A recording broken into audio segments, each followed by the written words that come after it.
Welcome back to Cottage Talk. This is Cottage Talk full-time. Joining me right now is Emilio. This is our initial reaction to Fulham's 0-0 draw at Selhurst Park against Crystal Palace. Emilio, I put this in the title because I think it best describes how I feel about it. You mentioned before we went live, let's ask the supporters, was this 2 points dropped? Or, again, is it a point gained? I'm curious your view on this. I think that this is very much 2 points dropped. Fulham dominated the second half. First half, again, was cagey, but second half was all Fulham. But we go back to the same story, my friend. Not clinical enough. They did create the opportunities. We saw Josh Maja show up in the second half. I think part of it was, believe it or not, I just think that they started finding opportunities for him and were more aggressive in the second half. Your opening reaction to this 0-0 draw? Definitely 2 points dropped for me. Yeah, good lineup, strong lineup, positive lineup that we had today, and it's disappointing to come away from home. Okay, positive. I'm going to talk on the positives first. Another clean sheet. Clean sheet. We've not lost a London derby again, so that's another positive. London derbies we've lost over the last few seasons. But again, when you dominate possession, you dominate chances.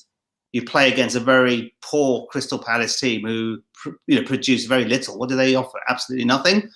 To come away only with a point is disappointing. I think that first half was a typical Scott Parker first half. Yes. Keep possession. Try to play. Try to make opportunities. Be patient. The usual philosophy. I think if we were a little bit more assertive, I think we could have gone into half-time ahead. We started brightly. The first 20 minutes, we were lively. Yep. Looking sharp. Looking good passing, but then we sort of took the foot off the gas a little bit. Palace came back in, had a bit more possession, but neither side looked like scoring in that first half. No. Let's be totally frank, but that was disappointing. I think if we wanted that game enough, like we did West Bromwich Albion away, why didn't we play with that level of intensity that we did against West Brom away? Dominate possession, create chances, get an early goal, and then start to protect the lead. But I think we lost another 45 minutes there where we could have been a more assertive, more direct. Overall, first half, comfortable without looking dangerous. That's actually a good analysis of the first half, and I would tend to agree with you, Emilio. And I mentioned to you, again, I could be totally wrong about this, but you kind of mentioned this as well. It was a typical Scott Parker first half. Keep it close, keep it, more, keep the ball, keep ball and be in control. We were in control, but didn't create much. Neither did Palace, like you mentioned. And I've seen this too many times. I feel like, again, he makes his adjustments at halftime. The team is much more assertive in the second half. We'll talk about that because I'm not saying it was night and day, but it was a different Fulham team, a more aggressive team in the second half, creating more opportunities. Josh Maja got involved where he was not involved in the first half, like you and I talked about.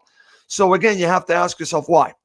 Was it the players? Was it the approach? The tactics from Parker? I don't have the answer. All I know is I feel like I've seen this movie too many times, Emilio, where we just want to get to halftime. We saw it so many times in the championship. Let's just get to halftime. We're either even or maybe we nick a goal. Second half, we go for it. And, again, he makes a substitution with about 20 minutes to go, bringing on Mitro. We'll talk about that in a bit. But the first half, I just thought to myself, okay, we're even at the half, but was it a missed opportunity, Emilio, not getting that goal in the first half? Was it a missed opportunity? We said it. I think it was at the Burnley game. We said we lost 45 minutes by offering very little. And it felt, although we're in control, passing the ball well, working hard. Anderson had, got himself a good, from two set pieces, two corners. He maybe could have done better on one of those two chances. But at the end of the day, if we were a little bit more hungry, I think if we started the game like we did away to West Bromwich Albion, we would have been ahead at halftime. Yep. I just said at the time we were just trying to size Crystal Palace out, not knowing what formation they were going to play. They've got a sort of number of injuries, and maybe they were just looking. We were just trying to be patient, trying to carve out opportunities. It's just we lacking a bit of quality at times, and Loftus-Cheek I thought had a very quiet first half. Lookman a little bit lightweight again. Maybe I expected a little bit more out of him. There was just where you wanted a bit of quality in key moments. Madja had no service in that first half, and that's a result of maybe poor quality crossing and the passing and movement maybe not being as good as it should be. But overall, I thought we were comfortable at half time. But then going to the second half, we were talking off air. Was did Robinson come on for Aina tactically? You're telling me potentially Aina picked up an injury. If it was tactical, I don't think that worked. I don't think Robinson coming on, he didn't really offer much other than maybe the last 5-10 minutes with a bit of pace. But that I would have liked to have seen Mitrovic come on at halftime. I thought, well, actually, you've got to go win this game, Scott Parker. Mix it up a little bit. Yep. Put some strength up there, because he could have gone between the two central defenders, holding up the ball well and bringing Madja into play. But I think bringing on Mitrovic last 10, 15 minutes, ineffective, to be honest. I think we took a few gambles. Yep. We took Anguissa off to give us a bit more power up front. But overall, it's 45 minutes lost in the first half. In the second half, you've got to take your chances. I think that's the key. That's the key thing for me. Yep. When you do carve out chances, you've got to grab them. We keep saying this, that you're not going to get 10, 15 chances a game. You're going to get a handful. And when you do get those handful, you've got to make them count. Albeit, Crystal Palace keeper made an excellent save. We've got to give him credit. Save from Madja. He did, because that was a great opportunity for Madja. We'll talk about that in just a second, Emilio. But going back, and again, I got the international broadcast from Peacock, so I just want to mention that. And before the second half began, as the players were coming back on the pitch, the announcer said that, again, Robinson was coming on for Aina and that it was injury related. He said that. He did not say it was tactical. He said they're hearing that it was injury related. Now, I didn't see anything from Aina. I'm just telling you what I heard. Doesn't sound like you heard that on the BBC broadcast. That's what I heard on the, I think you're going to call it an international broadcast. So that's what I heard. So we'll have to see from Scott Parker if that is true. They led the audience to believe that this was not tactical, that it was injury related to Aina. So we'll see what Parker has to say. And just so anyone realizes, we're recording this right after the match, so we have not heard what Scott Parker has to say. Look at it, even look at it side by side. Crystal Palace, like I said, offered very little for 90 minutes, but their danger outlet was always Andros Townsend with his crossing. He was their best player. Again, Cavallero, when he came on, he looked lively, good crossing for Madja, etc. But why aren't we doing more of that at times? Sometimes when you've got to go and win a game, sometimes you have to don't try to pass the ball into the net. Sometimes you have to be a touch more direct, get some good crossing into the box, like Andros Townsend done, quite a few times today. And he made, we shouldn't have been under that pressure. The game should have been out of sight. I thought we dominated the game, but it's 2 points dropped. And you can hear from my voice, disappointed, because we've got 3 tough games coming up. And I'm disappointed too, Emilio. I can't hide that. 2 points. Get those extra 2 points closer to those other 3 teams and keep the pressure on those guys, whilst we know we've got some 3 tough games coming up. But it's like all the fans are saying tonight, it's another draw. We can't keep picking up these draws here and there. They help. They contribute. We're getting one point closer, but it's a missed opportunity. That's absolutely, and that's the best way to look at it. I couldn't agree more. It's a missed opportunity. As I'll use a tennis term, we held serve, because again, now we're back down to 3 points. So I get that, and that's a positive. And you guys who watch and listen, Emilio, I'm very positive. I am disappointed because this was, as you said, a missed opportunity. And I'll just ask everyone who is watching or listening, ask yourself what Ariel had to do the entire match. I think the only thing he had to do was a pass backwards from Anderson. That was, again, the only thing that I can remember that he actually really had to do. And like you mentioned, their danger man was Andros Townsend. And that's it. You name anyone else that really threatened you, it was Townsend. Whenever he had the ball, I was feeling a little bit nervous. What's interesting to how you said that is that, again, listen, I've been critical of Ivan Cavallero. I actually asked Giannis last night on the show, is he strictly just a championship player or a bench player in the Premier League? Well, I think we saw some of the reasons why Scott Parker likes him is because, again, he was getting some crosses in the box. He was doing what you said we should have been doing in the first half, Emilio. You look at Andros Townsend. Why can't we do more of that? That's a great analysis.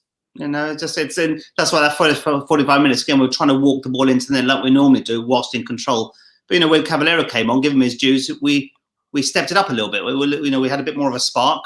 We were in the ascendancy. We were dominating. We were pushing forward. Loftus-Cheek started to grow into the game as well, if you noticed. a long speculative volley just went wide from Loftus-Cheek. So there were moments in that second half, but other than the two magic chances, one with a great save from the keeper, and one maybe should have hit the bottom corner and hit the target. Maybe we can afford to be a little bit critical of him there. We didn't really offer much else. And that's the thing. All that possession to those two resulted in those two opportunities, and that was it. It's all well having all that possession, dominating in the midfields, but we need to be at times more direct. That's why I would like to have seen Mitrovic coming on at half time. I was messaging Steve Reynolds, our friend, at half time, saying, bring on Mitrovic, change it a little bit. Invite, because I thought those Crystal Palace defenders looked uncomfortable. You saw them in the second half; they weren't comfortable. No, throw the gauntlet out, Scott Parker. 45 minutes. This could make or break your season. Go and grab those 3 points. Be more assertive, and put those Palace defenders under pressure. I think that would have made a difference. Putting Mitrovic on with 10, 15 minutes to go, I thought was pretty pointless, to be honest. Yeah, added no value.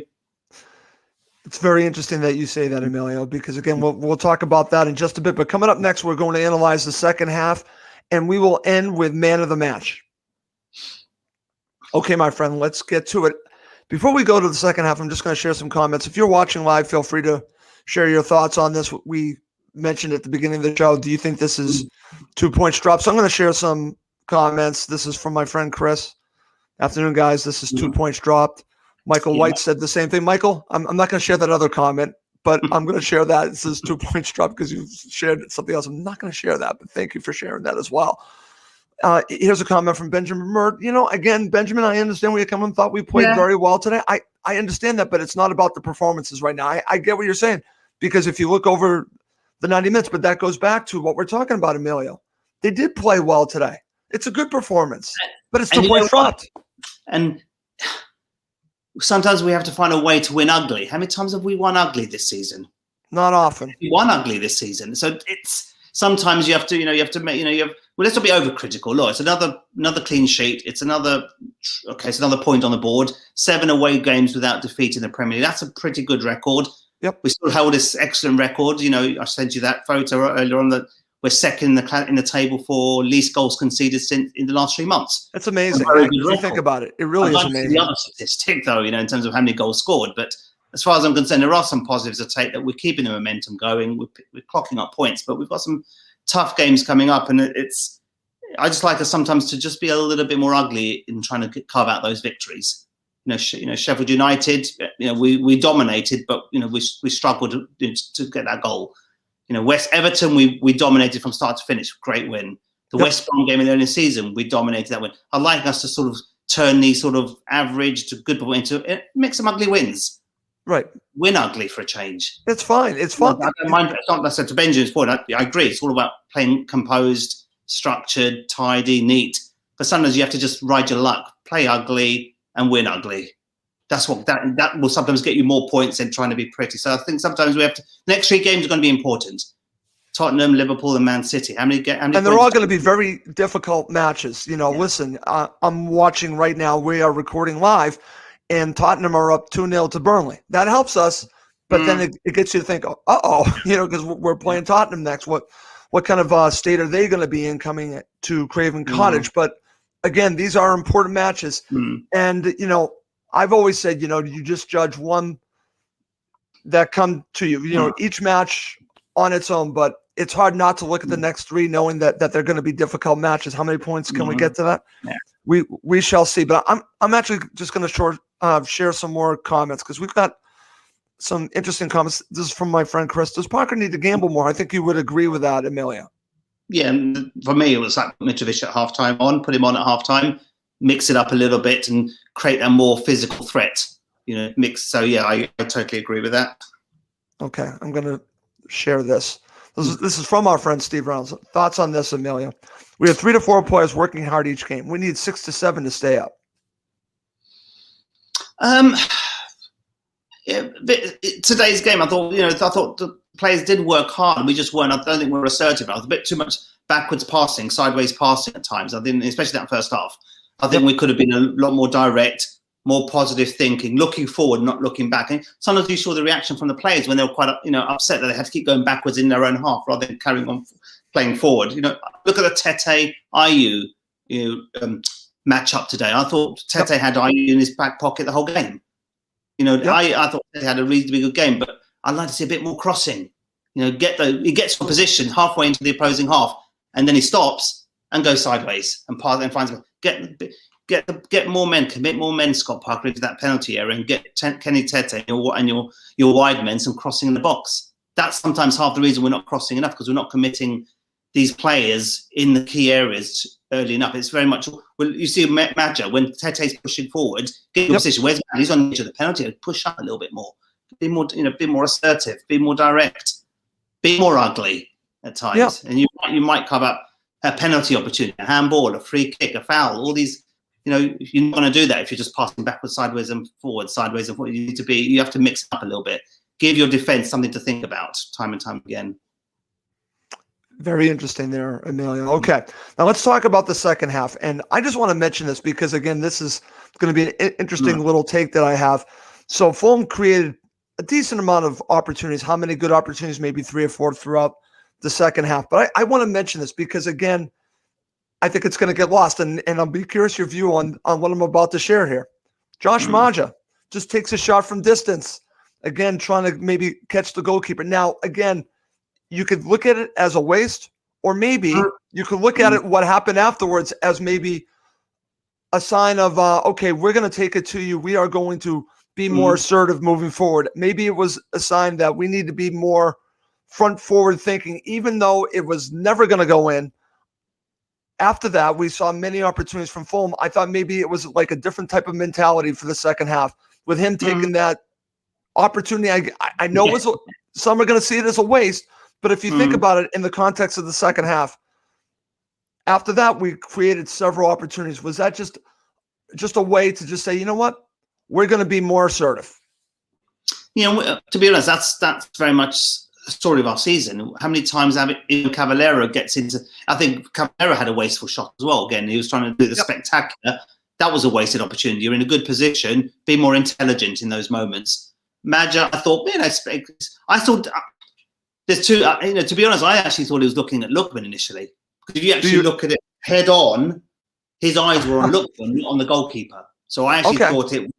But the commentators were suggesting he wanted to lob it over the keeper. Right? If you look at it from his eye contact, he actually looked at Lookman. So, but either way, I still think it was a waste. You've got an opportunity there. You got to be in these key moments. Be more intelligent, and that's sometimes we I don't know. We don't. Sometimes we lose a concentration. We don't actually do the simple thing. We're trying to do. Cavallero's guilty of that most of the season, and we've done that consistently. We get into reasonably good positions, more intelligent, a bit more Tom Kearney intelligence we need in those key moments, rather than just shooting and hoping. Right, and listen, I'm not going to disagree that in the end it's a waste. I'm just trying to put it in context of what happened afterwards. That, again, you needed to change your mentality, Emilio. I agree with you that they are wasteful, that if you look at it in the context, well, why is he doing this? Because it's a waste. Yes, I agree with that. But I will say that at least we saw a more forward-thinking team, and it started from the get-go. That was kind of my point on that, that the second half, we did see more opportunities. They just, again, were not clinical enough. And the two I really want to focus on was the header from Maja, that, again, it's a very good save from the goalkeeper. And then we have to talk about the opportunity from Anderson, because these are the two that really stick out to me. And this is just a good block from Cahill, who, believe it or not, I thought had a very good game for them if he doesn't make that Fulham score. So Fulham had their opportunities, and the announcer said on that Maja opportunity, he should have scored. So, again, we were creating these opportunities. Tosin had a few as well, just headers, but we were creating stuff, Emilio. But again, they just were not clinical. Yeah, and some of those, it was soft shots, weren't they? Tosin header, it was back towards goal. That was, it's always going to be difficult to put some power into that header. The Anderson headers in the first half. Those are key moments where you need your central defenders maybe to be a bit more clinical, at least hit the target there. But second half, I thought the Madja header, he did excellently well to get between the two central defenders, and either side of the keeper, that would have been, it was at the right. The keeper was slightly going one angle, but then he managed to recover his situation and palmed that hand with enough intent. But it was a great header, slightly either side further, it would have been in the back of the net. Keeper wouldn't have saved it, but you've got to give the keeper credit for that. I don't think. I don't blame Madger for missing. I give the keeper credit for making that save. We've seen Areola do that many times this season for us, right? And we applaud the keeper. So I think you've got to give the keeper the credit there. The other moment when Madger, good foot control and just got the ball directly the other side of the post. Yep. Just in fine margins. Just a little bit, right? Just a fine margins. Fine margins, but he done well to create those two. And why aren't we doing that more often enough? Why aren't we putting those balls in here? The Caballero cross for Madger for that goal where the keeper saved. That's right. Townsend did that a few times today. If we did that time and time again, Madger might have got on the back end of one of those crosses. So if you're going to use that type of player there, you've got to give him the ball in that 6, like Ina did against Everton. Get Madger in the 6-yard box and basically create the opportunity for him to tap in or be more clinical in that area. Madger's not going to be effective on the edge of the penalty area. You need him in the 6-yard box. And you've got to give him service. So those two, more the keeper saving rather than Madger missing. But then, Palace got saved by the Kincaid. And then we look at the Anderson again. Great block by Gary Cahill. Exactly. Anderson and Tosin do that for us many times this season. So well done, Gary Cahill. Great. Yeah, I have to give him credit. Yeah. It wasn't handball. The people were talking there was a handball incident in the penalty area. That I didn't see any handball there, but it's just good defending. And you've got to give the few moments that Palace had to work hard to defend. The keeper done well and Gary Cahill done well. Right. Aside from that, we didn't really trouble the keeper enough. It was soft shots or speculative shots. Okay, very good there. All right, Emilio. As the match is winding down I would say the last 10 minutes, Crystal Palace come into it a little bit, and and we bring on Mitro. Before that, we run on Mitro in the 70th. Run the 70th minute. You've already said this. You would have done this at halftime. Do you think that again this is just too late to make this move? That maybe Parker's just being too conservative again. That maybe he needed to be a little bit, as he talks about a lot. He needs everyone to be brave, and I agree with that. Should he have been more brave and made this substitution at halftime? I think so, yeah. I would have liked to have seen it. This was not must. All games are must-wins now to the end of the season. So this was a very winnable must-win game. And to show lack a bit of ambition and assertiveness, I think give Mitro 45 minutes, see what he can come on and do.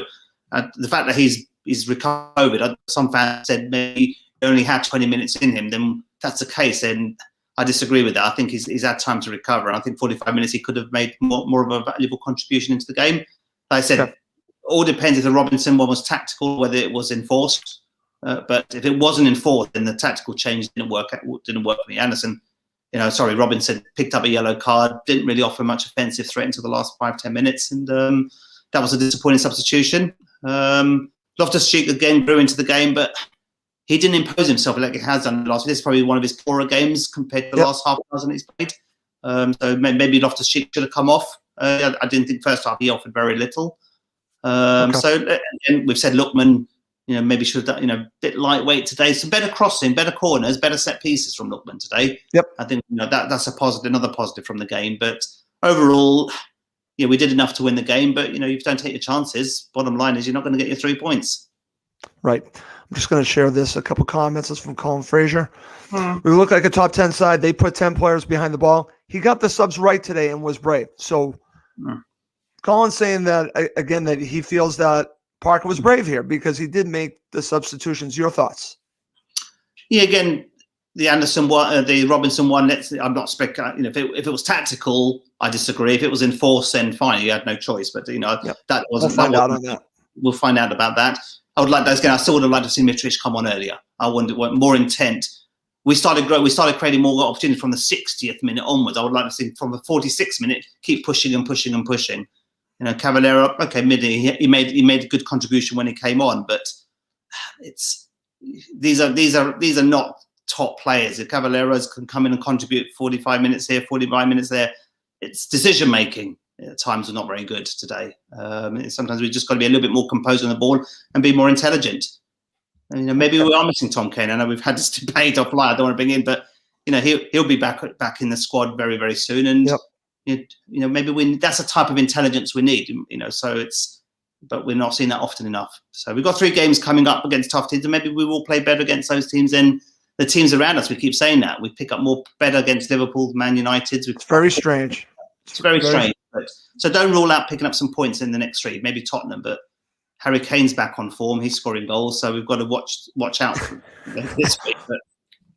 Well, like I said, we're recording this right now. It's, again, 3-0 to Tottenham over Burnley. It's only 31 minutes into the match. So what's the score? 3-0 to Tottenham. Okay, I'm fine with that. Keep conceding Burnley. Again, it makes that helps us.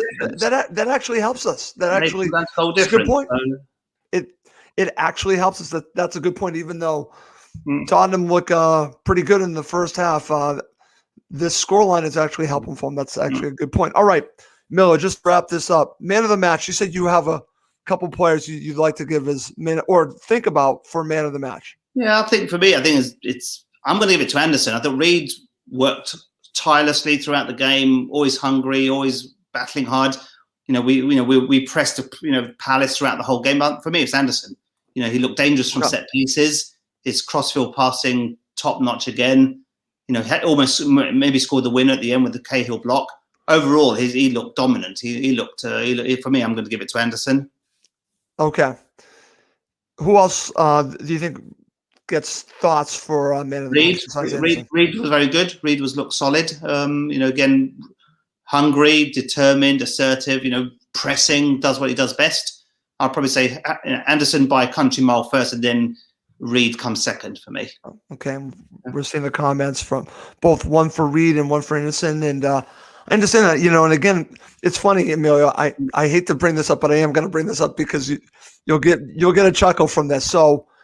Last season, we talked about Harrison Reed, and you said this. So again, I'm curious if you changed your view on this. You said Harrison Reed's a player that will help you not lose, but won't help you win. You said that. Yeah. So have you changed your mind on it? Because I think there's an argument that maybe you should consider that, because I think he's grown in stature and has proven he's a Premier League player. Yeah, it's based on the performances, certainly in the last 3 months, definitely. He has grown in confidence.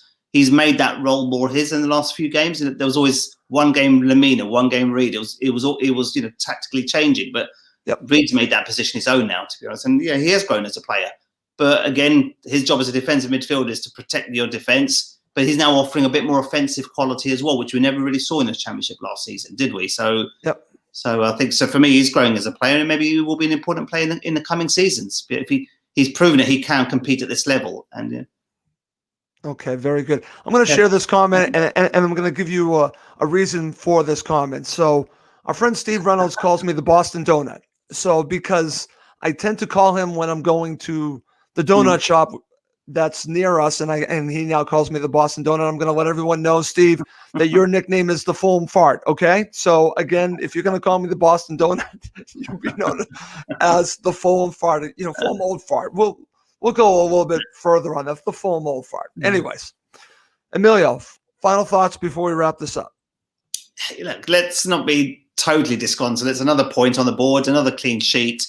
A tidy performance, not spectacular, tidy, but there were some positive moments there. But it's, we're going to 3 difficult games where maybe expectations are going to be lower. So maybe we will turn up and maybe give Tottenham, Liverpool, Man City a bit of a run for their money. But the key thing is we've got to keep that distance between ourselves and those 3 teams. Yep. I don't know. I need to look at the run in for the next few games for Burnley, Brighton, and Newcastle. I expect each of them to pick up some points. So I agree with that. That gap will start to extend again. It's 3 points now. We've got 3 tough games. It's all about staying in touch. If we could stay 3 points in touch and distance with at least one of those teams after those next 3 games, I'm okay with that. If the gap becomes 6 or 7, then we're back to the drawing board again. So exactly, that's the key thing for me. So in a way, we can only do what we can do: perform well, give these top teams a run for their money, and hopefully grab a win or a couple points. But we have to also rely on the other teams to start dropping points to keep that gap no more than 3 or 4 points. I totally agree with that, Emilio, because as people have been pointing out to me, that the fixtures coming up for, I want to say Burnley and also for Brighton, they're not that difficult. And I know Newcastle's, I believe, is not that difficult either. But we'll see. I haven't really looked at it that much, but they need to stay within that zone. I guess you could say 3 to 4 points. If it's beyond that, then after these 3 matches, then it's going to make things a Mm. little bit difficult. But again, we've seen Fulham be able to compete with all these teams. Mm. The one team out of the 3 that I would be fearful of getting nothing out of would be Man City. Yeah. But the next 2, even though Tottenham are having their way with Burnley today, there's no reason why they can't beat Tottenham at home. There's no reason why. And I also think that's something that we need to change our mentality. It's a different type of season, partially because of the pandemic. No fans at each location. There are no fans. So again, I think that has changed home and away. So I think Fulham have an opportunity to get points out of these next 3 matches. They do. The amount, we'll see how many. But if they got 3 or 4, I think that would be a huge win for Fulham. So we'll see. Anyways, it is time to wrap up this show of Cottage Talk. For my co-host, Emilio, I'm Russ Goldman. Thank you as always for watching and listening to Cottage Talk.